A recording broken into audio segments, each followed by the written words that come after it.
We want to establish a strong partnership.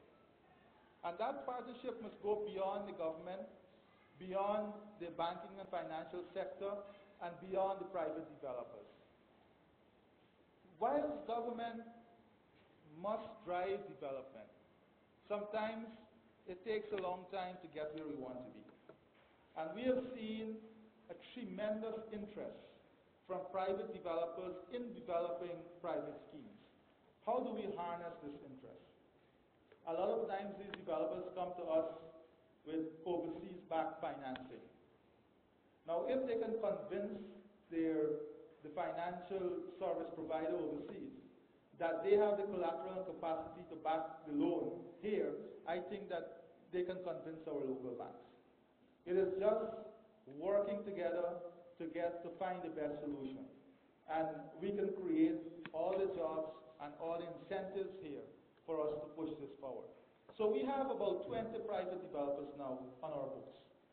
For example, at Splash Mills, and this is development for the future. The owner of Splash Mill is developing a 200, the long-term plan is a 200 gated community, 200 homes gated community, targeted directly for the overseas market. It's going to have its own hospital complex and so on, for the retirement market. And if you want to know the impact that the retirement market has created, check Barbados, check Jamaica. They have benefited tremendously from their countrymen and women living overseas, coming back home on point of retirement. And we know, in Guyana, if you retire with 1,000 US in North America, you can get a lot more done with it here in Guyana. And we are going to target that market from the government level. That is why we have just launched on CHPA website a new application form for remigrants. So they can stay home in Canada or the United States or UK, and they can apply for a house lot here in Guyana. And we have of course the price is going to be different. And what the interest it has generated, tremendous interest. I just came back from the festival in Toronto. And without an exaggeration, more than 1,500 persons approached the delegation. They want to come back. One of the big questions is on financing. How are they going to work out the loan structure if they have to get financing from overseas? I said to them, we will arrange a meeting with all of you, and we'll have the local banking sector here. And if there is any institution, because many of them have retirement plans, that we can have a bridging of financing or collaboration, or even the local banks taking it on themselves, then this is an exciting opportunity for us. Imagine if we have 2,000 overseas-based Guyanese coming back here to build a retirement home and spending minimum 80,000 US on the property.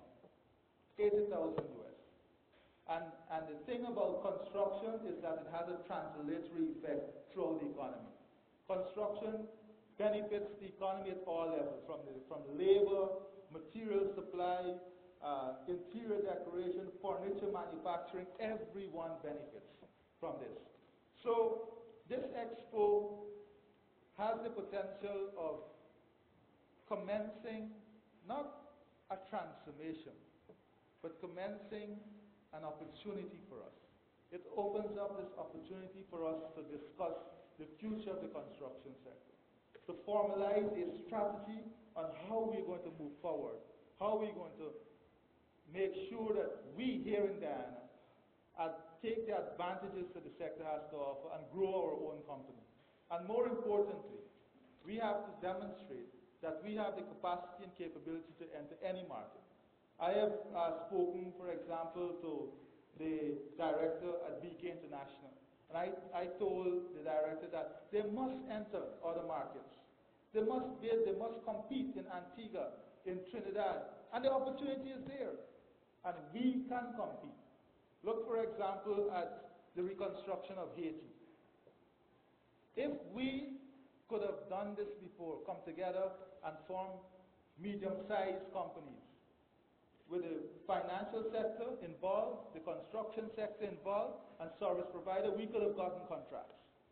I looked at it, a lot of the listing of the companies. In most cases, and TCL could tell you, 3 to 4 Trinidadian companies came together and registered under one heading to ensure that they're part of the reconstruction effort in Haiti. Because the policy frame, they knew, they did the homework, they did the research, and they knew that part of the initiative is to ensure that a certain amount of the business remain in the region. But we have to be aggressive. We have to be aggressive. So this Expo is not about the government and an initiative. This Expo is about getting us in that aggressive drive, getting our adrenaline level high so that we can push ourselves. We have to come together. The regional market dictates that small companies and medium-sized companies will have to come together. We have to form strategic alliances and partnerships if we are to compete at that level. Look at the export of sand. We can dominate that market in the Caribbean and even control the prices if we work together. If we work as a team, we can even be so influential in the market that we can control the prices. Because we have the resource. But we need to work at this aggressively. We need to work at this together. I know I'm going on, and I don't want to keep you longer. I know many members of the private sector have another engagement. But I want to say that I welcome all our corporate sponsors and the many, many other exhibitors that have already booked their place. There are still a few places left. Persons can book their places. Tremendous response from Jamaica, from Trinidad, from China. So we must make use of this opportunity. I wish to publicly acknowledge the following companies whose logo you would see on all our billboards. Courts Guyana Inc., Republic Bank, Citizens Bank, GT&T, Imagine, and yes, it is faster. Global Hardware, Trinidad Cement Limited, Buddies, well, this is not the Buddies that we know in the Buddies pool hall. This is Buddies, the developer, the private developer, and he also runs the pool hall, by the way. Guyana Bank for Trade and Industry, and BK International Inc. These companies have set the framework for us. Your contribution has been tremendous. We really appreciate you being on board, and I think that your initial commitment is going to change and revolutionize the entire construction sector in this country. I'm confident about that, and I know that we're going to see and reap the rewards of this Expo. With these very few words, I want to thank you for being at this media launch, and I wish for all of us to stay back afterwards for some light cocktail as we interact and we talk more about the Expo. Thank you very much.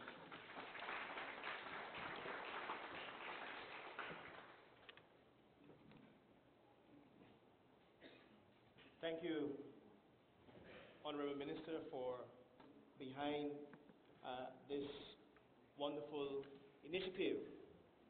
I am sure that you are further informed and you have begun to be more excited about the IBE and what are the opportunities that will become available to you and your company and the difference that it can make in your business operations.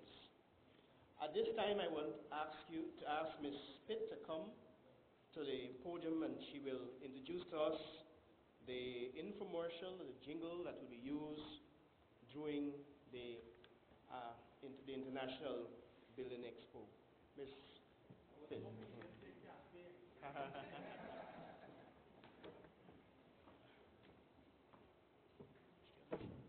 Thank you, Mr. Chairman, Honorable Minister, Mr. Ramesh Duku, Chairman of the PSC, and you honorable members of the audience, who I would like to call our partners, welcome and good evening.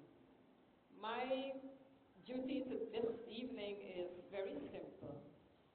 As you know, the construction industry has gained momentum and continues to gain momentum in our country.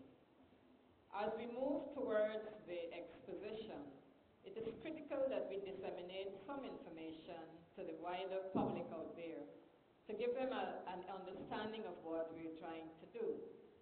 In that regard, therefore, it is my simple pleasure this afternoon to introduce the infomercial, which you will see and hear first, and secondly, the jingle. I was hoping to sing it, but I don't think that I am qualified so to do. So that you will hear the jingle from someone who is much more qualified to do that. So without further ado, I'd like to introduce the infomercial, and after that you will hear the jingle. Thank you very much.